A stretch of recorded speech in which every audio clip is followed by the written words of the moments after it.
this organisation seemed to be much more contemporary and less rigidly structured. And the fact that it wasn't mandatory to have a local branch which had regular meetings. QREN enabled me to become, I think it's what they call an associate member of the National Council of Women for Queensland. We put in a submission to one of these inquiries. I think it was around about 2012, 2013. There was significant effective advocacy and lobbying, and that would have preceded the Bridget program. It changed direction, lobbying for more global issues to a focus on personal development and promotion.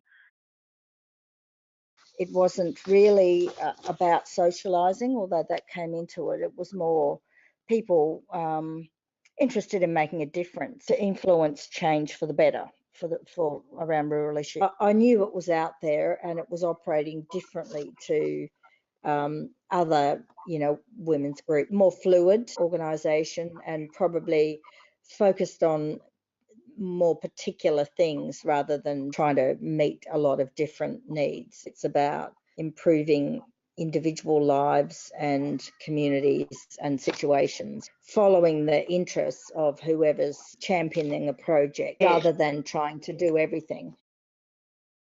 Oh, we had a wonderful conference which we helped part of a team and we organised up at the Bunyas. But it wasn't a conference because it was the in-between year. So it was called a gathering.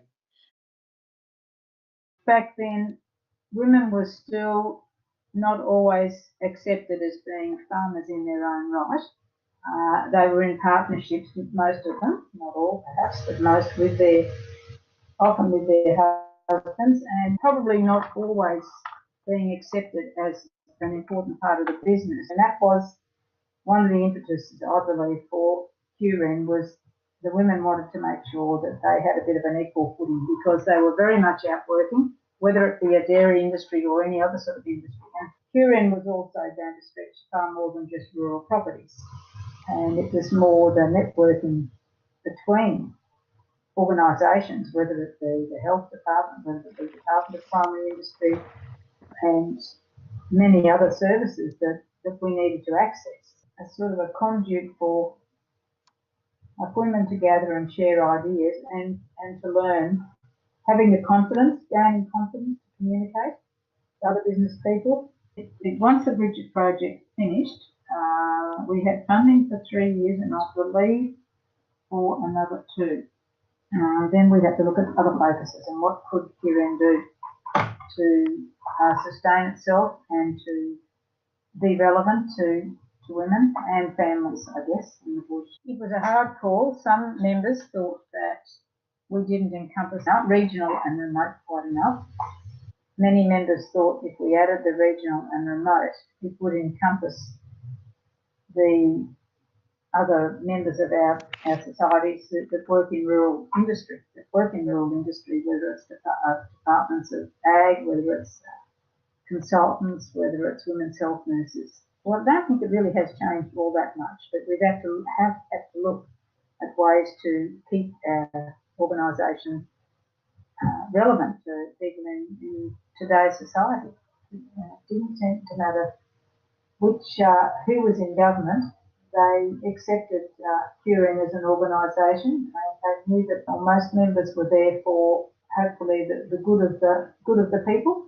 There's been a lot of other incidences where QREN has really contributed in a wider sense. Floods and droughts. There's been incidences where QREN have really got together. Cyclones in North Queensland where a lot of QREN members got together and we actually got a truckload of goods sent up. The other one was the floods in 2011 in Brisbane. Again, Judy Bandit thought, what can I do? It wasn't only Brisbane, of course. We had many areas that had devastating floods and Judy launched a book appeal. And that was a huge project. And not only QREN, again, it was very much a partnership, different people that Judy knew. And it was under the banner of QREN that Judy really single-handedly drove that project. I think that's a fantastic thing to have done. I found it was a very much a grassroots organisation, rural women helping rural women through networking. And I like both of those aspects, the supporting the communities and the rural women helping rural women. Yes, it's an interesting part of the QRWN story, I think, building of resilience in our communities. And I think this is built on the fact that they have to shoulder multiple burdens, knowing they're not alone, even if they're living in an isolated situation. It's really important to rural women. And I think that's where QRN's had some influence in this building the resilience. That's a very localised factor. There was also an understanding that there needed to be a presence, there needed to be visibility, there needed to be a voice.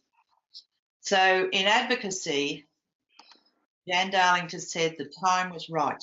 I remember that phrase, the time is right for women to have a stronger voice in decision making. And while she was looking not just about affecting their lives, but the lives of their children as well. And I believe that was a driving factor in the early years of QRW and then QRWN. So the key lessons for women in QRWN to do with advocacy, I think these came out the first few years. To be seen and heard as a lobby group for rural women and their community is very important. Now, to be successful in that, it was realised that it was important to work with groups, not in opposition, and not to challenge what others were doing. And in that, it was important to work with all governments, that's Labor, National Party, Liberal, to work with all rural groups, community organisations, government organisations such as health, primary producers organisations, other women's organisations. So it was this lobby group, but we're not out there, we're going to tell you, what's going to happen. It was working with groups and individuals. I think there was a thing in learning about advocacy is to help men to understand that QRN was not a threat. There was a little bit of jumping up and down about feminism in the early days, and people didn't understand what feminism was. And I think it was important then, the feeling was to help men to understand what QRN was, and it certainly wasn't a threat to them. There was a survey conducted in 1997, and that brought in a whole lot of interesting results. And one of those to do with advocacy indicated that the members at the time believed communities should be involved in making decisions affecting that community, and QRN certainly had a role to play in that. But I believe there was much achieved in the early years. The enthusiasm was high, vision was strong, and there was structure, policies and procedures were put in place to help the executive and members work towards common goals. And the structure I'm talking about was the management committee, the regional directors, working parties, branches and members. And key target areas, so that our common goals were, the key where we're all working on the same page, was communication always, and of course IT particularly going forward, skills development, advocacy, particularly in health and education for rural communities, and to promote the values of rural communities on a wider stage. We had quite a lot of successful lobbying and sponsorships in those early years, and support from what these days you'd call the big end of town. It really meant too, with getting grants, it was very helpful. And of course, the grants were highlighted by that huge $2 million Bridget Interactive Telecommunications project of 1998, taking internet training to rural and remote areas of Queensland. So there was also the recognition, I think this is an important thing, and this one has gone forward from the early years, where we had the ABC Rural Women of the Year Award, and now, of course, the Strong Women Awards ongoing.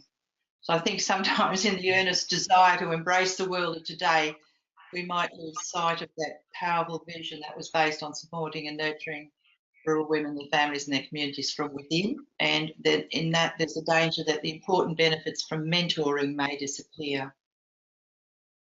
I think that in the start, we used the media much more frequently and tried to get that information out to members. I think that we have always worked well with government departments, and I think that's very important in this state. And previously also with other women's organisations, agricultural in other states, as well as business women's groups.